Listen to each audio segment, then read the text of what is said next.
Sekarang aku akan mengocok telur dengan gula pasir ini sampai berbusa. Sudah berbuih teman-teman, seperti ini. Sekarang aku akan memasukkan 4 sendok makan tepung terigu. Oh, salah teman-teman. Sekarang aku akan memasukkan 8 sendok makan tepung terigu, baking powder secukupnya, SP secukupnya, air 8 sendok makan. Udah aku masukkan teman-teman bahan-bahannya. Sekarang aku akan menyampurnya sampai tercampur rata. Udah tercampur teman-teman seperti ini. Sekarang aku akan memasukkan minyak goreng 8 sendok makan.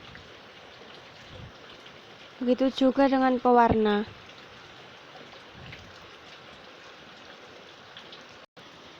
Udah aku masukkan teman-teman minyak gorengnya. Sekarang aku akan aduk lagi sampai rata. Udah aku campur teman-teman minyak gorengnya seperti ini. Seperti ini teman-teman bisa dilihat. Sekarang aku akan memasukkan pasta pandan. Udah tercampur teman-teman seperti ini. Bisa dilihat. Sekarang aku akan memasukkan adonan ini ke cetakan ini.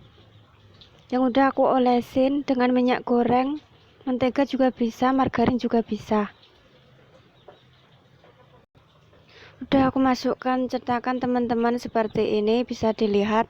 Sekarang aku akan mengukusnya selama 20-25 menit. Kalau kurang matang bisa 30 menit.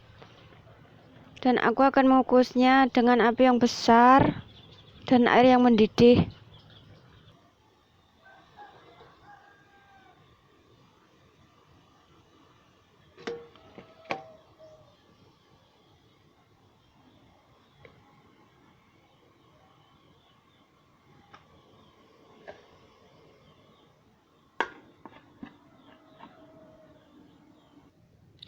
Udah jadi teman-teman. Tadi aku panggang selama 30 menit. Tadi aku panggang 20 menit belum matang.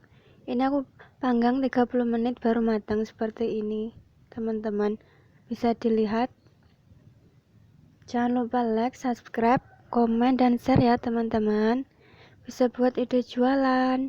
Wassalamualaikum warahmatullahi wabarakatuh.